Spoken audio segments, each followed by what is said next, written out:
Noong umaga ng Nobyembre, 23, 2009, may isang convoy na umalis para sa isang bagay na normal lang sana sa panahon ng eleksyon. Paghahain ng kandidatura. Mga babae, mga abogado, mga taga-suporta, mga mamamahayag. Papunta sila sa opisina ng COMELEC. Pero sa isang kalsada sa Maguindanao, naputol ang biyahe nila. At ang dapat sanay ordinaryong hakbang sa politika, nauwi sa isa sa pinakamadilim na krimen sa kasaysayan ng Pilipinas. 58 buhay ang nawala. Kasama rito ang 32 journalist at media worker. At sa loob ng maraming taon, iisa ang tanong ng mga pamilya, kung may batas sa bansang ito, bakit ang hustisya kailangang hintayin ng napakatagal?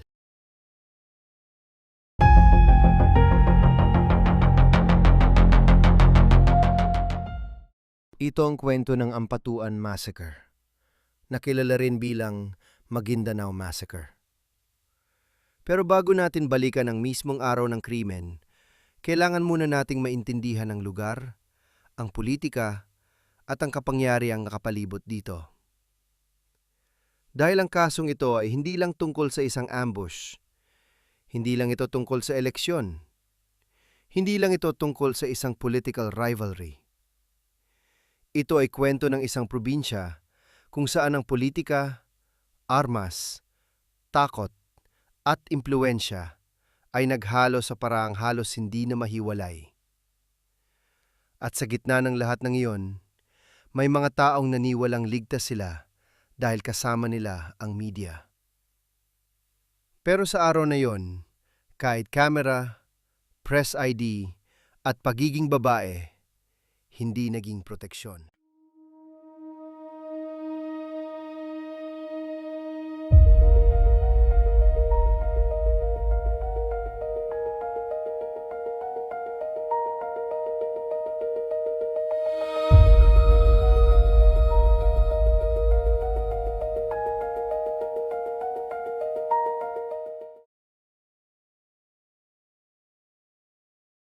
Noong 2009, ang Maguindanao ay isa sa pinakasensitibong lugar sa politika sa Mindanao.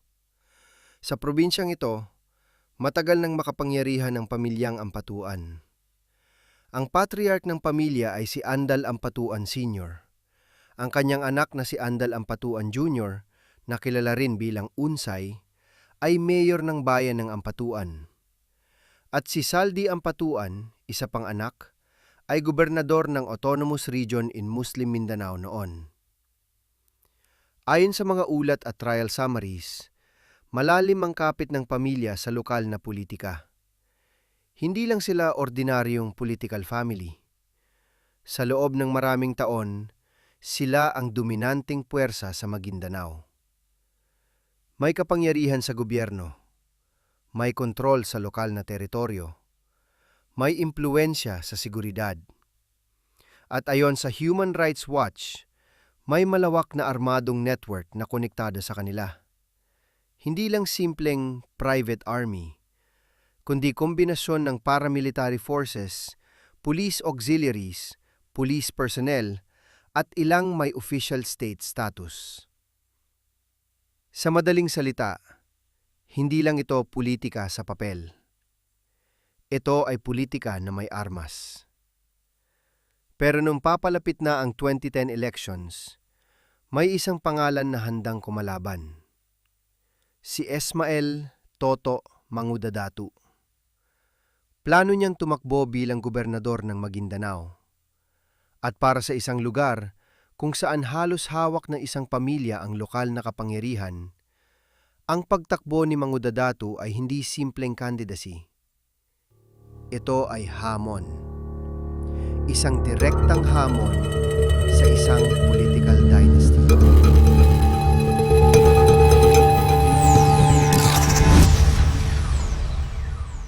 Bago ang November 23, may mga ulat na nakatanggap umano ng banta ang kampo ni Mangudadatu. Dahil dito, Hindi mismo si Toto Mangudadato ang pumunta para maghain ng Certificate of Candidacy. Ang ipinadala niya ay mga babaeng kaanak, kasama ang mga abogado, taga-suporta at journalists. May paniniwala nun na kung mga babae ang pupunta, baka hindi sila saktan. At dahil kasama ang media, baka maging mas ligtas ang biyahe. Iyon ang masakit na parte ng kwento. Dahil sa maraming pagkakataon, ang presensya ng journalists ay nagsisilbing mata ng publiko.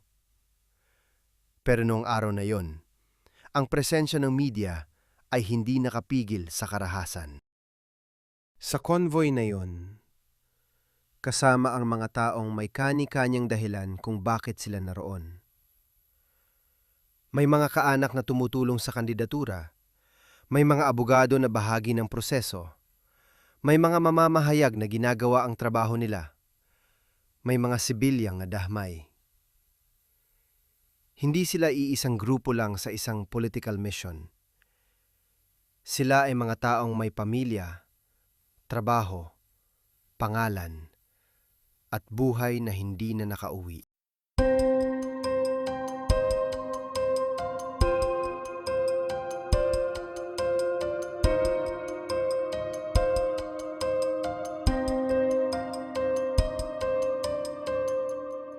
Noong umaga ng November 23, 2009, bumiyahe ang convoy patungong Sharif Agwak para ihain ang Certificate of Candidacy ni Esmael Toto Mangudadato bilang kandidato sa pagkagobernador ng Maguindanao.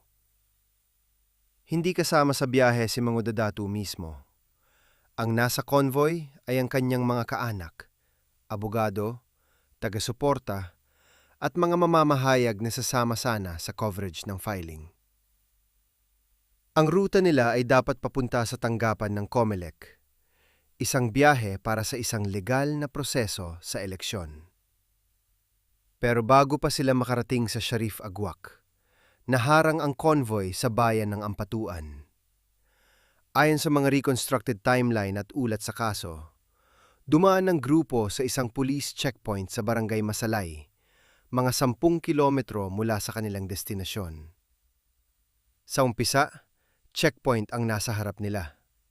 Pero hindi nagtagal, nagbago ang sitwasyon. May mga sasakyang dumating na sakay ang mga armadong lalaki. Pinalibutan ang convoy. Sa mga ulat at salaysay na ginamit sa kaso, tinukoy si Andal Ampatuan Jr. bilang leader ng grupong humarang sa kanila. Ang mga taong papunta sana sa COMELEC ay nasa kamay na ng armadong grupo. Ayon sa mga testimony at report, pinababa ang ilang sakay mula sa kanilang mga sasakyan. Kinuha ang ilang personal na gamit. Pagkatapos, pinabalik sila sa mga sasakyan. Hindi lang ang convoy ni Mangudadato ang nadamay sa checkpoint. May 2 sasakyan na naroon din sa lugar pero hindi bahagi ng grupo. Isang pulang Toyota Vios at isang light blue Toyota Tamaraw FX.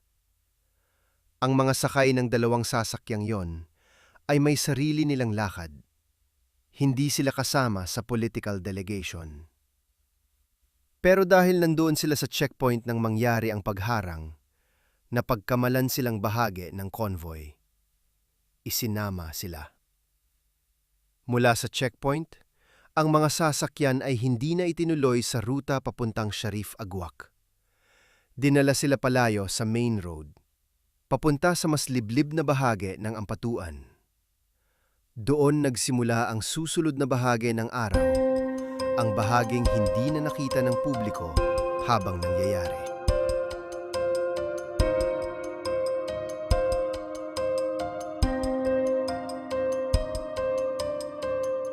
Isa sa huling malinaw na komunikasyon mula sa convoy ay nang tumawag si Jenaline Mangudadato sa kanyang asawa, si Esmael Toto Mangudadato.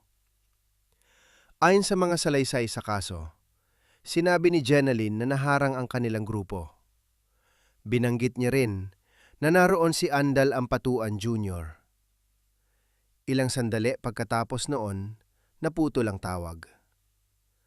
Mula roon, halos wala nang malinaw na komunikasyon mula sa convoy. Ang dapat sanay biyahe papuntang Comelec ay naging sitwasyong kontrolado na ng mga armadong lalaki. May ulat din na isang journalist ang nakapagpadala pa ng mensahe sa kanyang pamilya, humihiling ng dasal dahil delikado na ang kanilang kalagayan. Pagkatapos noon, tumahimik na ang mga linya. Para sa mga pamilyang naghihintay, nagsimula ang pinakamahabang oras ng kanilang buhay. Hindi nila alam kung nasaan ang convoy. Hindi nila alam kung sino ang buhay pa. At hindi nila alam na habang naghihintay sila ng sagot, dinala na ang mga sasakyan palayo sa main road.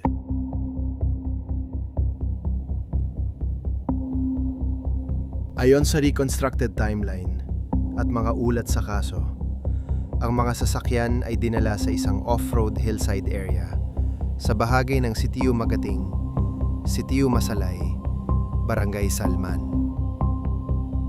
Pagdating sa lugar, isolated na ang convoy. Rough road ang dinaanan, napapalibutan ng damuhan at lupaing malayo sa highway. Kasama sa mga dinala roon, ang mga babaeng kaanak ni Mang Udadatu, 2 abogado, mga mamamahayag, supporters ng kampo, at mga sibilyang napasama. Matapos silang madatnan sa checkpoint. Sa mga salaysay na ginamit sa kaso, ang mga biktima ay pinababa mula sa mga sasakyan at pinagtipon sa open area ng hillside. May mga pinadapa sa lupa. May mga dinala sa malapit na bahagi ng hukay. Pagkatapos, pinagbabaril sila ng batch by batch sa malapitan gamit ang rapid-fire weapons. Sa mga forensic findings na iniulat sa korte, kabilang sa mga armas na lumitaw sa ebidensya, ang M16 rifles, M14 rifle, AK-47 at shotgun. Maraming biktima ang tinamaan sa ulo at katawan. Pagkatapos ng pamamaril, hindi agad umalis ang grupo. Doon nagsimula ang pagtatakip. Isang backhoe ang ginamit para maghukay ng mass graves. Sa parehong lugar, sinubukan nilang tabunan ang mga katawan at ilang sasakyan na bahagi ng convoy. Ayon sa mga ulat, may mga sasakyang dinurog muna gamit ang backhoe bago ibaon. Kabilang sa mga natagpuan sa gravesite, ang Toyota Vios, Toyota Tamaraw FX, at Mitsubishi L300. Sa recovery reports, 3 grave sites ang natukoy. May hukay na tinatayang umabot. Sa 10 to 12 feet ang lalim. May isa pang mas mababaw, nasa humigit kumulang 5 feet. Ang pagtatabon ay ginawa ng patong-patong. Lupa, katawan, sasakyan, at muli na namang lupa. Dahil dito, naging mas mahirap ang paghahanap, pagbawi, at pagdokumento ng mga ebidensya. Mahalaga ang backhoe sa kaso dahil hindi ito ordinaryong gamit na basta napadaan sa lugar. Sa mga ulat, konektado ito sa provincial government ng Maguindanao at naging isa sa pinakamalakas na physical evidence ng pagtatangkang itago ang nangyari. Pero hindi natapos ang pagtatabon. Ayon sa reconstructed timeline, naputol ang operasyon nang may babala na paparating na ang mga sundalo. Umalis ang mga gunmen, pero naiwan sa lugar ang backhoe, ang ilang sasakyan, ang mga hukay, at ang mga ebidensyang hindi na nila natapos itago. Doon nagsimulang lumitaw ang buong sequence ng krimen. Hinarang ang convoy sa checkpoint, inilipat sa hillside area, pinatay ang mga sakay, at sinubukang ibaon ng katawan at sasakyan gamit ang backhoe. Sa liblib na bahaging iyon ng Ampatuan, hindi lang nangyari ang massacre. Doon din nagsimula ang unang ebidensya ng cover-up.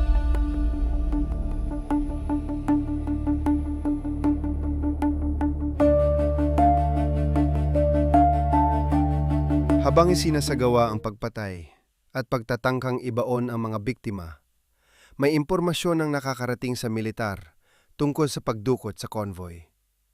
Bandang 11:00 ng umaga, naabisuhan ng Army 601st Brigade tungkol sa nangyaring abduction. Lumipas ang ilang oras bago may tropa ng Army na nakalapit sa lugar. Bandang 3:00 ng hapon, habang nasa humigit kumulang 1 kilometro pa ang layo ng mga sundalo mula sa crime scene, narinig lamano nila ang tunog ng backhoe at nakita ang usok mula sa makina.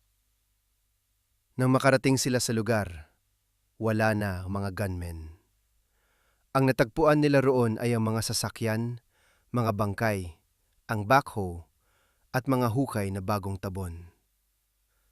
Ayon sa investigasyon, unang nakita ng mga sundalo ang ilang biktima na nakahandusay sa lupa. May iba na nasa loob pa ng sasakyan. Pagkatapos noon, isa-isang natuklasan ang 3 mass graves.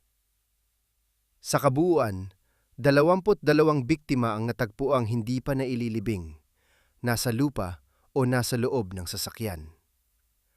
35 naman ang narecover mula sa 3 hukay. Sa unang hukay, 24 na biktima ang nakuha.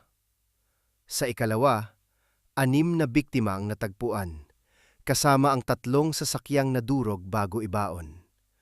Ang Vios, ang L300 at ang Tamaraw FX. Sa ikatlong hukay, 5 pang biktima ang narecover.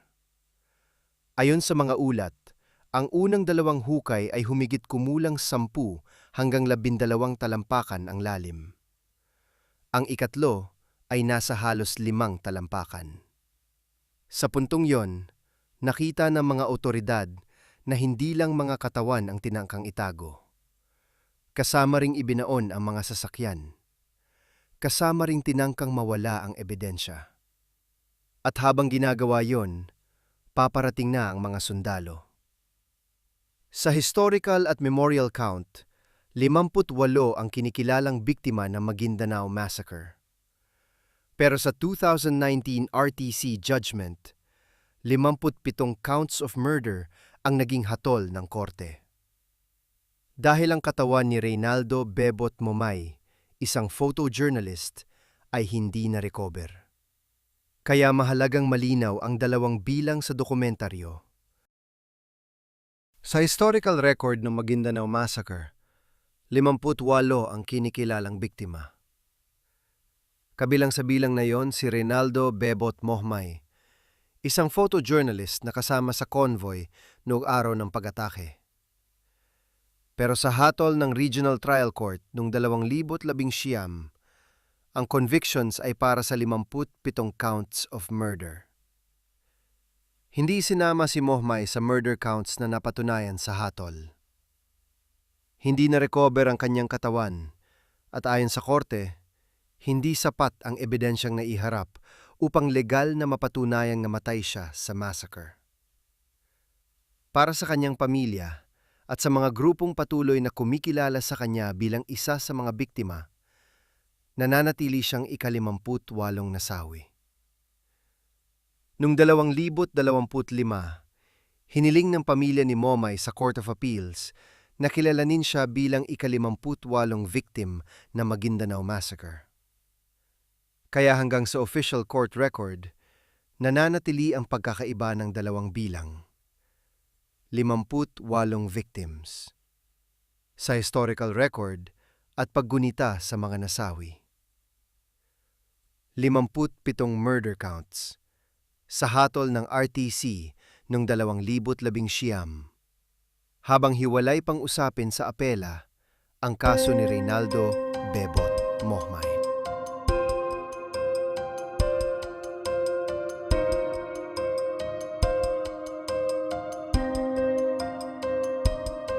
Nagsimula ang lahat sa plano ni Datu Esmael Toto Manguda Datu na tumakbo bilang gobernador ng Maguindanao.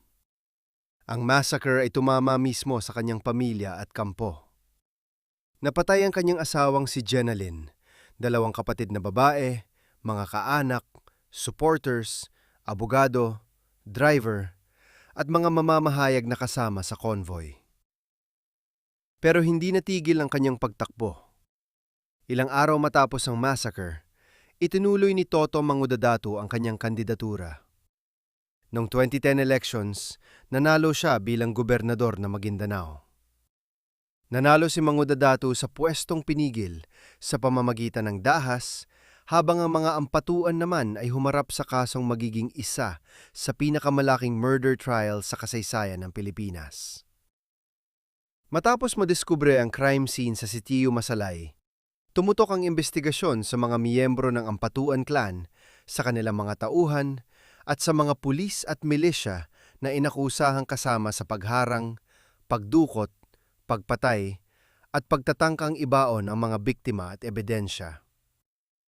Tumagal lang halos 10 taon ng paglilitis. Sa loob ng panahong yon, naghintay ang mga pamilya ng biktima, humarap ang mga testigo, at nanatiling mabigat ang seguridad sa paligid ng kaso. Noong December 19, 2019, inilabas ni Judge Jocelyn A. Solis Reyes ng Quezon City Regional Trial Court Branch 221 ang Consolidated Partial Decision sa Maguindanao Massacre Case. Sa 57 counts of murder, napatunayang guilty beyond reasonable doubt bilang principals ang walang miyembro ng pamilyang Ampatuan, Datu Andal Unsay Ampatuan Jr., Datu Zaldi Ampatuan, Datu Anwar Ampatuan Sr., Datu Anwar Sajid Datu Ulo Ampatuan, Datu Anwar Datu Ipi Ampatuan Jr., Manny Ampatuan, Mohades Ampatuan, at Miswari Ampatuan. Ang parusa sa kanila ay reclusion perpetua without parole. May iba pang akusado na nahatulan bilang principals at accessories. May mga akusado ring naabsuelto, kabilang sina Datu Sajid Islam Ampatuan at Datu Ahmad Tato Ampatuan Sr. Pagkatapos ng hatol, nagpatuloy ang appeals. May mga akusado ring nanatiling hindi pa nahuhuli. Para kay Toto Mangudadatu, natuloy ang political plan na sinubukang pigilan. Pero ang personal na kapalit nito ay hindi na mababawi. Sa record ng Pilipinas, ang Maguindanao Massacre ay nananatiling pinakamabigat na kaso ng election-related violence. Ipinakita ng kasong ito kung paano nagtatagpo ang political dynasty, private armed groups, local police power, at impunity kapag ang kapangyarihan ay halos walang humahadlang. Sa huli, hindi lang ito usapin ng kung sino ang nahatulan. Usapin din ito ng kung paano umabot sa puntong ang isang lokal na political rivalry ay nauwi sa pagpatay ng isang buong convoy. Iyan ang dahilan kung bakit ang Maguindanao Massacre ay hindi lang bahagi ng court record. Bahagi ito ng kasaysayan ng Pilipinas na hindi dapat purahin.